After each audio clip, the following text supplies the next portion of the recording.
WCBI News at 10 starts now. Good evening, everyone. Thanks so much for joining us. I'm Scott Martin. The city of Aberdeen was without its top leader during tonight's Board of Aldermen meeting. Discussion on the mayor's job performance was expected to be on tonight's agenda. The sources tell WCBI that the board voted to cut Mayor Maurice Howard's salary by $15,000. Now, also during that meeting, a resident in attendance asked the board about Mayor Maurice Howard's whereabouts. However, Ward 1 Alderman Alonzo Sykes replied saying he didn't know and that he hadn't heard from the mayor. Sykes, who's also the vice mayor, presided over the meeting. Tonight, the board voted to also adjudicate 10 properties in the city and to hire 3 new police officers. Well, the cost of water is going up in Starkville, but city leaders plan for the quality of service to follow. At tonight's meeting, the Board of Aldermen approved raising the water and sewer rates to help generate money to make necessary infrastructure repairs. Mayor Lynn Spruill says that some of the pipes in the city are more than 60 years old. The additional financing will mean the city can put in new materials rather than keep patching problems as they come up. Tonight, Aldermen approved a rate hike to $3.25 beginning September 1st. Well, former East Mississippi Community College President Dr. Thomas Hubner has started his new job. The newly installed president at Meridian Community College says the future is bright for the school, and he plans to steer the institution to greater heights. He says he wants to strengthen community relations and build more business partnerships. Dr. Hubner spent 3 years at EMCC before accepting the new job in Meridian. He says his decision to leave was the right move and best fit for his family. We feel like we're right now where we're going to be, and we are excited about being here. And I could, I see myself retiring 15 or 20 or 25 years or however long it's going to be, and making Meridian home for a long time. Dr. Hubner succeeds Dr. Scott Elliott. Well, change has been in the air in many school districts this summer, with several school superintendents moving on and new faces coming on board. One of those new faces is Dr. Randy Grierson. He just took over the Louisville School District and is already holding a series of meetings with the community. Our Parker King talks with him about the community interest and his plans for the district. He's only 1 day into the job, but Dr. Randy Grierson has already made a point that he's listening to what parents have to say. I think hearing from the community is critical. Grierson set up 3 meetings for the 3 towns in the Louisville School District's area to tackle issues faced by the school district: dress code, technology in the classroom, and bullying. If you just rely on what you know and what you decide, then and you don't rely on what the community you get their insight, then there's a disconnect there somewhere. That was one of the things that he talked to the board about having a successful school district, was reaching out to the community and getting their involvement. The first one was held in Louisville and attracted near 200 parents, something board president Bobby Pierce called impressive. The input and the respect that was given from the people there, it was handled great. Got some great input from them, and the board is excited to see what feedback that Dr. Grierson brings back to the board at our next meeting to see what he wants to see different. The ultimate goal of this is to boost the district to a B rating and eventually an A. With a good parent relationship, Grierson is excited for what the next year has to offer. That's what it's about. It's about everybody coming together, everybody having a role in moving children. Another meeting is scheduled at Ninawaya on Thursday. Well, time now to get a first look at our forecast with Chief Meteorologist Keith Gibson. Hey there, Keith. Hey Scott, look at this great time lapse from downtown Tupelo today. Our Alpha Insurance camera, some slow-moving higher level clouds, some fast-moving low-level cumulus clouds. Absolutely amazing. Also amazing is this great photo. Look at this double rainbow taken down near Brooksville this evening with a shower that basically collapsed. But as it was collapsing, it produced that nice double rainbow. Temperatures are in the 70s and low 80s. We'll take it down into the low 70s. Variably cloudy tonight, fairly quiet overall. For Wednesday, your 4th of July, we should be warming up pretty fast. Warm and steamy back into the low to mid 90s in the afternoon. The heat index in the triple digits. We'll pop a few showers and storms. A lot of those will tend to fade away during the evening. So fireworks looking okay. Your full forecast in just a few minutes. Well, we see and hear many different types of reactions in the wake of mass shootings. One local grandmother felt a call to action after one of those tragedies. Courtney Ann Jackson explains how that was the start of educating others on safety. You won't find any cartoon character looking targets here at Boondocks. In fact, you'll see this type of target. Skeletal system, gun. It looks like a real bad guy that you can see straight through. That's designed purposefully so that people have as realistic a view as possible when they start to train and find out how to become equipped for that worst case scenario. Every time something tragic happens on the television, it is a reality check for the public. It makes them wake up and realize that can happen here. Kim Condon is a co-owner here at Boondocks Firearms Training Academy, and it was a personal realization that sparked the business idea.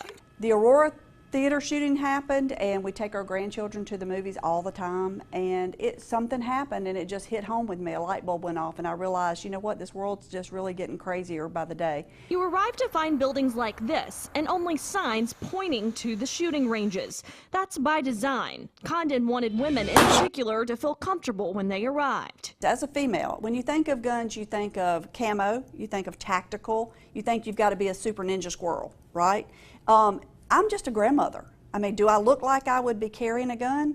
No, but I carry every day. The offerings have expanded past just firearms training to hand-to-hand combative and workplace safety classes. It all starts here. And if you don't have the mindset that you know that there's a potential danger, you're kind of living in fantasy land. We try to educate people to understand that it can happen anywhere. Well, several new laws went into effect across Mississippi this past Sunday. One of those is cracking down on uninsured motorists. If you get caught driving without car insurance, you can be hit with some hefty fines. Before the new law, uninsured motorists were able to buy insurance after their citation and get the fee reduced from $500 down to around $200. Well, that's no longer the case. Now, this new law is an extension to a law that was already on the books that hopes to reduce the number of uninsured motorists. Existed for a while, and it just gives more bite to it, if you will, and you know, I think people will take more action to get insurance. They ought to do it because everybody has to have insurance. I have to have insurance on all my stuff, and I can't get on the road without it. Well, Chief Boyle says that if you do have insurance but don't have it on you at the time of the citation, it is up to the judge on whether or not you will have to pay the fine. Some showers and storms roaming the region. We are showing you our live Viper radar. These big long lines right there, lightning strikes across the deep south. Pretty quiet right now, but we'll bubble up a few storms tomorrow on your 4th of July. Full forecast is next. Your first alert forecast with Chief Meteorologist Keith Gibson. Can't make it to a fireworks show, afraid of the mosquitoes. Well, watch this. This is our time lapse from Louisville. The fireworks display this evening, looking down to the southwest. So in about 10 seconds, there you have it. The 4th of July is now officially over. No, we will have more displays tomorrow at 9 o'clock or so, probably in the lower 80s, some spots in the upper 70s. If we do see showers and storms tomorrow, which we probably will, a lot of them will be on the way out by mid-evening. This is our current situation in the region. We are looking at some 70s and 80s, as cool as 73 in Starkville, 84 in Tupelo, 81 in Oxford, the 70 at the Air Force Base. This is just a bad number. The temperature sensor at the Air Force Base is out to lunch. I don't know when it will be fixed, but it is completely out to lunch right now. Check this out. This is that Noxubee County double rainbow, little video clip. Notice how blue the sky is. There is absolutely no shower attached to that rainbow, but there was some falling rain. The shower basically collapsed, and the end result was that cool little feature right there. And the remnant outflow boundary from those showers that collapsed actually rushed back towards Artesia here. You can see the setting sun, and that outflow boundary right there kicked up some clouds, gave us a great sunset. Here's our forecast for tomorrow, your Wednesday. It is the 4th of July. We're looking at temperatures in the low to mid 90s. I'm not going to show you the heat index forecast. We know the drill. It's going to be likely in that 100 to maybe 105 range tomorrow, but we will likely pop up some showers and storms that hopefully will cool some of you down. Not everyone's going to see it. That rain chance about 30%, Winds from the east-southeast at about 5 to 10. So scattered showers and storms around here. Perhaps a few more showers and storms down to the south, but notice how toasty warm the region is going to be, low to mid-90s. We've had several clusters of storms around the region today. All of the storms we had yesterday shifted back to the west a little bit, and a sea breeze developed over here in the Carolinas and has been moving through Georgia now into southeastern Alabama, so some big-time storms, but those will not reach our area. So here's Futurecast tomorrow afternoon. A chance for some of those showers and storms tomorrow evening, 9 o'clock right here for some of those displays. I think we're going to be okay overall. And as we get into your Thursday, more scattered showers and storms. Rain chances go up starting Friday, continuing into your Saturday and Sunday. There will be an incoming cold front. It will stall out, give us a better chance for some coverage out there as far as the storms. And because of that, some slightly cooler temperatures in the upper 80s Saturday and Sunday. When we come back, we look at how to calm our four-legged friends during the fury of the fireworks. Stay with us. Watch WCBI News at 10 with Scott Martin. Well, the city of Smithville started its 4th of July celebration just a day early. Hundreds poured into Memorial Park for this year's celebration. As the sky lit up, so did the smile on everyone's faces. This marks the second year Smithville has held the fireworks show.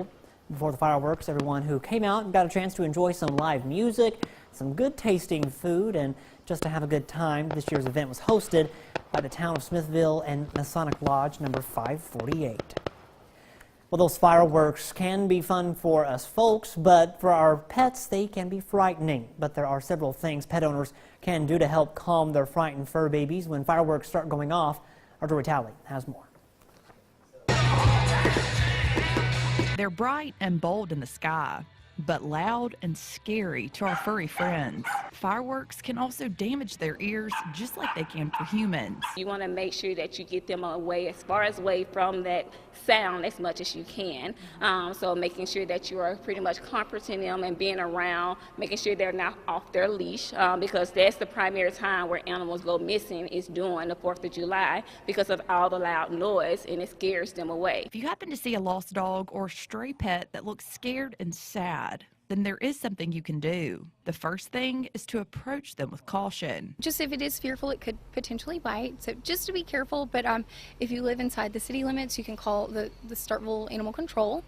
And then also you could call the police department if it's after hours, and they could get someone out there to provide assistance. But there are ways to avoid losing a pet altogether. There are medications that you can give your animals, but I definitely say that it should be prescribed by your veterinarian. Make sure that you talk with them, let them know what's going on, and they can prescribe a proper medication that they need. Do not give medication that you have not spoken with your veterinarian about before giving it to your animal. In other words, don't just give your pet whatever you have in your medicine cabinet. But if you don't have that vet-approved medicine, then there are other calming tools to try. You can get a blanket and wrap it around. We do have what we call like thunder shirts that you can buy your animals, which fits closely to their body and is supposed to just keep them calm. So you can try that as well. But if you don't have those things, you can try your best to just comfort them and keep their mind open as much as possible. Maybe give them treats, just doing something that they like to do in the house. The Ogdensburg County Humane Society encourages anyone to call them if their pet is lost. Well, coming up, the tour visits Boonville as we preview the Blue Devils on the high school football tour next in sports.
WCBI Sports with Robbie Donahoe.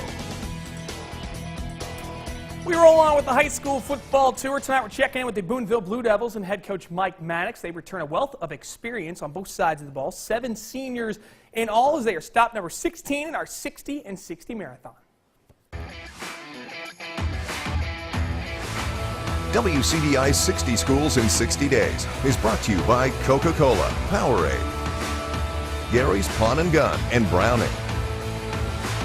Last year we had 18 kids miss at least one game with an injury, and had 6 major surgeries. And about the middle of the year we wound up having to start 4 and 5 true freshmen on offense and defense. And you know, to our kids' credit, they battled and bought into what we were doing, and we were still able to make the playoffs and finish 5-5. Injuries played a major role last season for the Boonville Blue Devils. The team returns those key players this fall, and the team says they are glad to have them back for this season. I feel like it's obtainable, everyone coming back and everyone understanding their role and what they have to do. I feel like we're going to be 20 times better with all the people coming back this year. I think we'll do very well, and with the class that we coming in, the 8th grade bunch is going to be freshmen this year. They're really going to help us out on the field. Boonville placed 4th in the Region 1 3A division last season. The players feel they have a good chance to be the front runners this year and win it for the first time since 2012. I think we're definitely front runners in the division. I think we can achieve the first spot in the division. We're going to do very well in this division. We got to knock out a couple of opponents that gave us trouble last year, but I don't think that'll be a problem this year, though. The Blue Devils have made the playoffs 15 straight seasons, and now Coach Maddox hopes with the pieces that he has back from injuries can lead them back to the postseason once again. That's our goal every year. You know, our goal is to make the playoffs, and anything can happen when you make the playoffs, and that's what we really stress to our kids.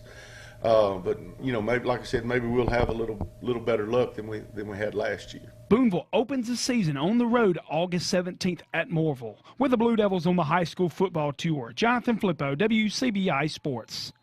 60 Schools in 60 Days with Boonville High School was brought to you by Boonville Community Pharmacy and Farmers and Merchants Bank. Tour continues on with Belmont tomorrow night, Manatee Thursday, North Pontotoc Friday, Water Valley Saturday, 2-for-1 special on Sunday. We will have Myrtle and Victory Christian in Alabama Week starting next Monday with Aliceville, Selligent, South Lamar, Vernon, Gordo, and Pickens County all on the way. To basketball, ICC has another Indian moving on to the next level. Trey Jenkins made it official. He's headed to Mississippi College, averaged 12 points, 3 rebounds per game during his sophomore season in Fulton, and poured in a career-high 23 points for the Indians with their 73-61 win last year over Wallace-Selma. Hey, speaking of Tupelo, that's where Trey Jenkins is from, one-star high school baseball coach making the move to THS. That's Houston head baseball coach Scott Gann. He will join Justin Reeve on staff at Tupelo this upcoming season. Gann lives in Tupelo, says the move was the best decision for he and his family. He will be an assistant under Justin Reed at Tupelo. He was the head coach at Houston for the last 8 years, guiding the Toppers to a 187-74-1 record, along with a state title in 2016. 16 action at the FIFA World Cup in Russia continuing today. England had a 1-0 lead over Colombia in the 93rd minute when on a corner. There's only 2 minutes left in the match, and Yerry Mina picking one up off the corner off the head, the 6'5" man equalizing, sending us to extra time. We went scoreless for 30 minutes, so we'd go to penalties. In the penalty session, tied at 3. Jordan Pickford with the save on Carlos Baca, and that would leave Eric Dyer to finish it for England. The Three Lions have been horrible in penalties historically, but they put all the history to rest as England advances to the World Cup quarterfinals 4-3 on penalties over Los Cafeteros. So here's your quarterfinal schedule. I'll get started on Friday. 2 really good ones on Friday. Uruguay versus France and Brazil-Belgium. That's probably the best one, that second matchup between Brazil and Belgium. And then Saturday's quarterfinals. This is the other side of the bracket. One of these 4 teams is going to play in the World Cup final. Going to either be Sweden, England, or Russia, Croatia. Kind of a bad year, or a bad time for the United States to not make the World Cup because it's completely wide open and really, truly, anyone can win it. That's it for sports. We'll get a last look at your forecast next. I'm sure some of you have some barbecues planned or maybe a trip to the river or the lake on Wednesday, but just be aware there could be a few showers and storms roaming around. It's going to be hot and steamy, temperatures in the 90s, heat index into the triple digits.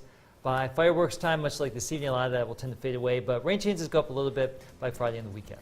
And I'll be here, so if anybody wants to bring me a burger, I'll take one. That's always suggested, yeah. All right, thanks, Keith. Thanks for watching. Have a good one.